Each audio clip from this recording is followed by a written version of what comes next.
Telugu flame YouTube channel ఇప్పుడే subscribe చేసుకోండి. Telugu బుల్లితెరపై dual role characters చాలా ఎక్కువైపోతున్నాయి.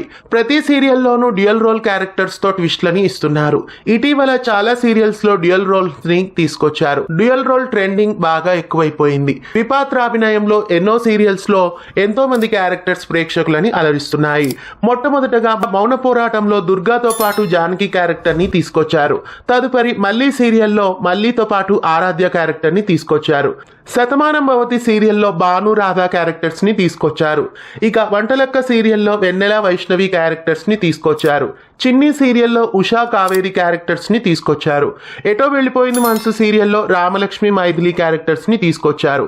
భైరవి సీరియల్లో చైత్ర శివగామి క్యారెక్టర్స్ ని తీసుకొచ్చారు. ఇక నిండు నూరెళ్ల సావాసంలో అనామిక అరుంధతి క్యారెక్టర్స్ ని తీసుకొచ్చారు. జగదాత్రి సీరియల్లో పరందామయ్య బలరాం క్యారెక్టర్స్ ని తీసుకొచ్చారు. సీతారాముని కట్నం సీరియల్లో మిథున సీత క్యారెక్టర్స్ ని తీసుకొచ్చారు. ప్రస్తుతం రంగుల రాట్నం సీరియల్లో రాణి అలాగే మాధవి క్యారెక్టర్స్ ని కూడా డ్యూయల్ రోల్ లో తీసుకొచ్చారు. ఈ మధ్య కాలంలోనే ద్విపాత్రాభినయంలో ఇన్ని సీరియల్స్ లో డ్యూయల్ రోల్ ఎంట్రీస్ వచ్చాయి.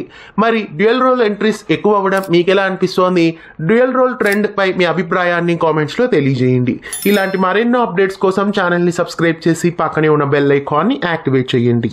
తెలుగు ఫ్లేమ్ యూట్యూబ్ ఛానల్ ఇప్పుడే సబ్స్క్రైబ్ చేసుకోండి.